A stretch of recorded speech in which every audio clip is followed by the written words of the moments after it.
We are here with Ben Hoffman, our March cover, and also who is racing Oceanside 70.3 on Saturday. So how's your prep going? How's your boulder training been going? Yeah, I've had a good winter of training. I spent a couple months in Tucson, which is pretty standard for me, and then I went back to Boulder a little bit earlier this year and spent March. Basically, the last month I've been in Boulder, and it's been a tough month. It's been a little bit wintry, but I feel like my swimming and running are solid, so I'm going to go out there and give it everything I have. I love the race, so it's fun to be back. So you raced here before. What's your opinion of the bike course? It's generally people think it's pretty tough, and do you have any strategy for tackling a really tough bike course? I think Oceanside it's a great bike course. It's something that can kind of sneak up on you a little bit if you're not ready, just because you start out and the first several miles are pretty flat, and you do need to be a little bit cautious at the beginning. I think you kind of go through some parking lot areas where you need to be really heads up and watch out for some speed bumps. But then you settle in, it's fairly flat riding, maybe a little bit of wind, but what you really need to be ready for is the hills that come later in the course. So basically after about 30 miles of riding, you need to kind of be on your game and ready for some harder sections, some long sustained climbs that will really break the race apart. So making sure you get some good calories in, I think, during the first part of the ride, and prepare yourself for that last bit when it can be when it is really hilly. And then obviously the last 10 miles coming back into town, usually it's a block headwind. So being ready to get as aero as you can and really lock it in and get down to town as fast as possible into that headwind. So a lot of people approach this race like a season opener.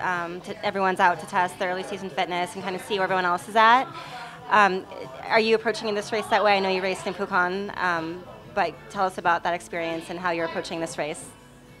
Yeah, definitely Pucon was more of a sort of vacation race for me, which I actually ended up being pretty sick for, which is unfortunate. I got a bit of a sinus infection on the travel down there, but so it turned into a real vacation race for me. But this one less so. I'd really like to have a good race in Oceanside. It's kind of a classic race where you see a lot of big names that end up winning this race. So I'd like to be up there. I think it's a little bit tough to be at your best all year long if you're a professional, and certainly my bigger goals come later in the year, but that's not an excuse. And I don't toe the line unless I'm ready to race, and I feel like the body is ready to race, and I'm mentally excited about racing. So between those two things, hopefully it can get me in the top with the better guys out there. So we'll see. Okay, cool.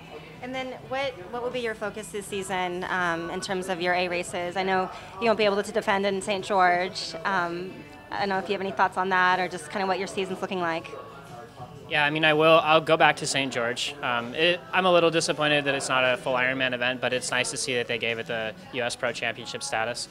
So I will be back there vying for that title, see if I can get up there, and that'll be a major early season goal for me, more so than this race even. But it's also a higher points race, and then I'll be doing Ironman Coeur d'Alene with the idea that between those two races I can qualify for Kona again. So go out there and see if I can have a solid race in Hawaii, which I haven't been able to do in my first 3 attempts. So that's the goal for me this year, is to focus on having a really good race in Coeur d'Alene, hopefully vying for the win there, and then, like I said, to accumulate enough points that I can get into Kona and go out there and do battle and maybe learn a little bit more about the race. So.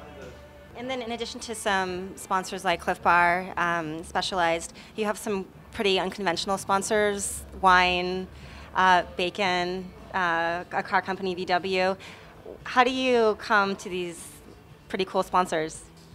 I mean, I'd like to say it's kind of a combination of sort of unique, I guess, marketing of my brand, which, Hoff Racing, and then also just combining that with good results. But yeah, I mean, I think it's also just that I try to keep a pretty balanced life. I feel like, triathlon is a huge part of my life, and obviously I have to commit a lot of energy and time to it in order to be competitive at the top level. But that said, I also like to have fun and enjoy my life, because my life is now, not what I'm planning for it to be in the future. So if I want to have some wine, or if I want to have some bacon at breakfast, I'm going to do that. And I think some of these companies have responded really well to that, seeing that I'm a high-level athlete, but I'm also a normal person, something that, I feel like it's tough in this sport sometimes to have that balance, but yeah, I mean, I think that's kind of where those come from. And as far as Volkswagen goes, I think they're just a company that, they're just a really fun, interesting company that produces, really high-level,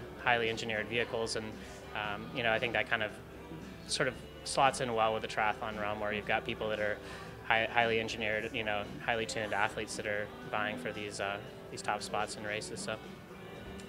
And then last question about just race week and how you approach your race week so that you're feeling fresh and ready to go, but you still have some confidence. What kind of training are you doing race week, and how are you resting? I tend to find that for a half Ironman racing, I don't need to rest nearly as much. I mean, I've been doing quite a bit of training, so my body responds better for the shorter races, at least, or half Ironman distance, by continuing to train a little bit during the race week. So, yeah, I'll be swimming, biking, and running the 3 days before the race. So, today, obviously yesterday, today, and tomorrow. So I'll be doing a little bit of each all 3 days leading in, and I've had a pretty solid week coming into this. So Ironman, I feel like it's really important to be well rested, give the body plenty of time, and take a really easy week coming in. But for half Ironman, keeping in touch with that higher end is a good idea. So I'll be doing some shorter workouts with some fast stuff in them.